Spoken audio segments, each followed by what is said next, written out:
പരിശുദ്ധ ബാബാദേവി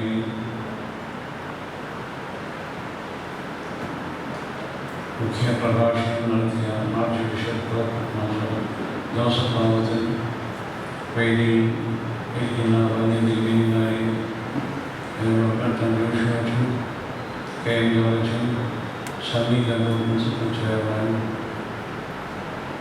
കുണ്ടൂസ് എപ്പിസ്കോപ്പ സെക്രട്ടറി മഠം, ശ്രീ തിരുവാളജി, ശ്രീ ജയകേശ്വർ, ശ്രീ വി ജി ചാർമാസ്റ്റർ,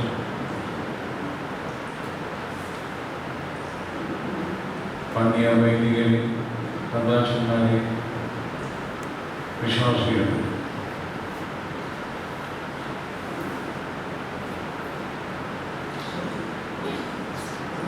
ഒസാസിനെ കുറിച്ച് പറയേണ്ട കാര്യങ്ങളെല്ലാം ഇവിടെ പറഞ്ഞു കഴിഞ്ഞു. ഇനിയും പറയാനായിട്ടൊന്നുമില്ല. അതുകൊണ്ട് അത് അടിവരയിട്ട് സമ്മതിക്കുന്നതെന്ന് പറഞ്ഞാൽ എളുപ്പമാണ്. പിന്നെ ഞാൻ ഒസാസിനിയിൽ അവരുടെ ജീവിതത്തിലുണ്ടായ ചില സംഭവങ്ങൾ ഓർമ്മിക്കുന്നതിന് ഞാൻ ശ്രമിക്കുകയാണ്. ആദ്യമായി സെമിനാരിയിൽ വന്നു എം ഇ ജോർജൻ വന്നപ്പോൾ എന്നെ പടിഞ്ഞാറെ കുരിശുതൊട്ടിയോട് വിളിച്ചിരുത്തി ഒത്തിരി കാര്യങ്ങളൊന്ന് പറഞ്ഞു തന്നു.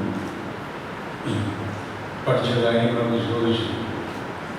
അവസാനം എന്നോട് ചോദിച്ചു, എന്നാ ഡിപ്പോസിറ്റ് ഉണ്ടെന്ന് ചോദിച്ചു. ഞാൻ പറഞ്ഞു 0. കടമാണ്. അമേരിക്കയിൽ പഠിച്ചു വന്നാൽ ചിലപ്പോൾ ഡിപ്പോസിറ്റൊക്കെ കിട്ടും. പക്ഷേ UK അങ്ങനെയില്ല. ഞാൻ ആശ്രമത്തിൽ താമസിച്ചു. അവരുടെ സഹായം കൊണ്ട് ആരംഭിച്ചത്.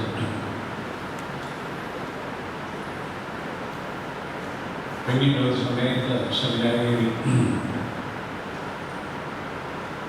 സഭ പഠിക്കുന്ന സമയത്ത് ആമി എൻ്റെ ചുമതല നിർവഹിക്കുവാനായിട്ടുള്ള വന്നപ്പോൾ സ്റ്റുഡൻസ് വളരെ പരുഷമായിട്ട് പെരുമാറി. കുറച്ച് സമയമായിരുന്നു. കുറച്ച് സമയത്ത് വാർത്തകളുടെ ഞാനവിടെ ഉറങ്ങുകയായിരുന്നു.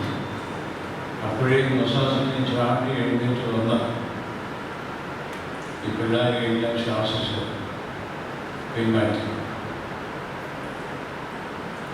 അത് വല്ലാത്ത ഒരു സീനായിരുന്നു. പക്ഷേ വിശ്വാസിനെ 10 സമയത്ത് അവിടെ ഓടിയെത്തി അവരെ മാറ്റി. ഞാനൊരു ചെന്നാച്ചൻ. ഞാൻ പറഞ്ഞാൽ പിള്ളേർ കേൾക്കുകയില്ല. പിന്നെ ഒരു സമയത്ത് ഞാൻ ഭക്ഷണം കഴിഞ്ഞ് ചീപ്പട്ടി പോവുകയാണ്. ഞാൻ ഭക്ഷണം കഴിക്കാൻ പോവുകയാണ്. വിശ്വാസത്തിൽ ഭക്ഷണം കഴിച്ചു പോവുകയാണ്. അപ്പോഴൊരു പാവപ്പെട്ട സ്ത്രീ വന്ന് താത്തം ചോദിച്ചു, രീതി കുറച്ച് കഴിഞ്ഞ് പറഞ്ഞു, ചെറുതൊന്നുമില്ല എന്ന് പറഞ്ഞിട്ട് ഞാൻ പോയി. ഞാൻ എൻ്റെ കയ്യിൽ ചെറുതേ ഉള്ളൂ. ഞാൻ പിന്നെ ചെറുതെടുത്തവരെ തൃപ്തിപ്പെടുത്തി ഇവിടെ വന്നു.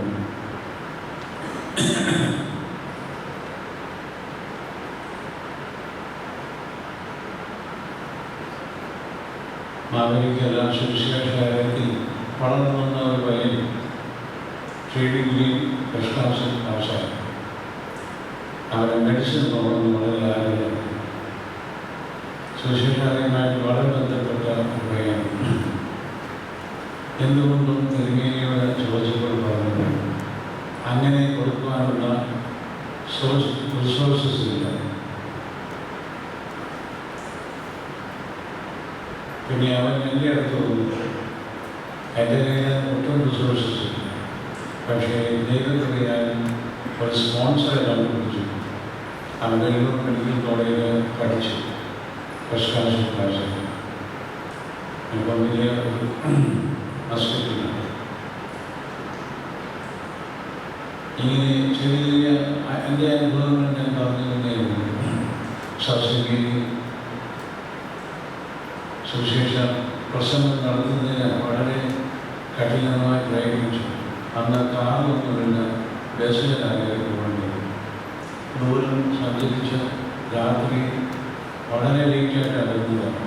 രാത്രിയിൽ എൻ്റെ മോളുടെ അതിൽ താമസിച്ചത് പടപെടാമെന്ന് ശബ്ദം കയറും. തിരുമേനി പ്രസവം കഴിഞ്ഞ് വന്നതാണ്. അന്ന് പ്രസംഗത്തിന് തോന്നുന്നത് ജോഷാജ് ഒക്കെ എന്ത് യാതന സഹിച്ചുകൊണ്ടാണ് വളരെ ദൂരം പോയി സുവിശേഷം പ്രസംഗിച്ചിട്ട് തിരിച്ചു വരുന്നത്. ഇന്ന് വളരെ സുഖമാണ് കാലഘട്ടം പോകാം. എന്തായാലും സൗസിൻ്റെ തൻ്റെ ജീവിതകാലത്ത് തനിക്ക് ഒരു ലക്ഷ്യമുണ്ടായിരുന്നു. അത് സാധിച്ച് സംതൃപ്തനായിട്ടാണ് പോയത്. ഞാൻ ആ ബാലഭവനുകളും മറ്റ് അദ്ദേഹം സ്ഥാപിച്ചിട്ടുള്ള എയ്ഡ്സ് രോഗികൾക്കുള്ള സാധനങ്ങൾ അങ്ങനെ ഉള്ള കാര്യങ്ങളൊക്കെയും നല്ല അടിസ്ഥാനത്തിട്ടാണ് അദ്ദേഹം പോയത്. നീ വളർത്തിയെടുക്കേണ്ടുന്നത് എല്ലാവരുടെ ചുമതലയാണ്. അദ്ദേഹത്തിൻ്റെ ആശയവും എൻ്റെ ആശയം തമ്മിൽ പലപ്പോഴും ചേർത്തിട്ടുണ്ടായിരുന്നു. എങ്കിലും കാണുമ്പോൾ വലിയ സന്തോഷമാണ്. ഞാൻ നേരായി പലപ്പോഴും വരുമായിരുന്നു. അങ്ങനെ സ്നേഹമുള്ള ഒരു പിതാവായിരുന്നു, പ്രോത്സാഹിപ്പിക്കുന്ന ഒരു പിതാവായിരുന്നു. ദൈവത്തിന് വേണ്ടി ഞാൻ ജീവിച്ചാലും മരിച്ചാലും ദൈവത്തിന് വേണ്ടി എന്നുള്ള ആശയം വളരെ ദൃഢമായിട്ട് ലോകത്തിന് നൽകിയ വലിയൊരു സന്ദേശമാണ്. നമ്മുടെ ജീവിതത്തിൽ അംഗീകരിക്കേണ്ടുന്ന ഒരു കാര്യമാണ്. ഞാൻ ജീവിക്കുന്നത് ദൈവത്തിന് വേണ്ടിയാണ്, മരിച്ചാലും ദൈവത്തിന് വേണ്ടിയാണെന്നുള്ള ആ ഒരു കാര്യം നമ്മെ ഉണ്ടെങ്കിൽ ശ്വാസത്തിനെ പോലെ നമ്മളെല്ലാവരും ഓരോ സസ്യമായിത്തീരും. ആ ഒരു വിശ്വാസം, സ്നേഹം, ദൈവസ്നേഹം ഇതൊക്കെ അദ്ദേഹത്തിൽ വളരെ ആഴമായിട്ടുണ്ടായിരുന്നു.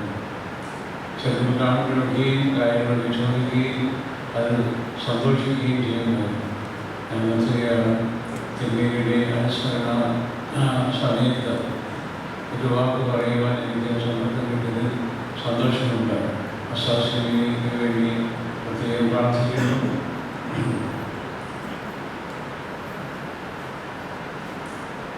ഇതിൽ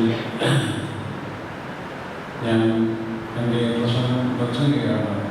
ലഭിച്ച അവസരത്തിന് വേണ്ടി നന്ദി പറഞ്ഞുകൊണ്ട് ദൈവത്തെ സ്തുതിച്ചുകൊണ്ട് ഞാൻ അനുഭവിക്കുന്നു. ദൈവം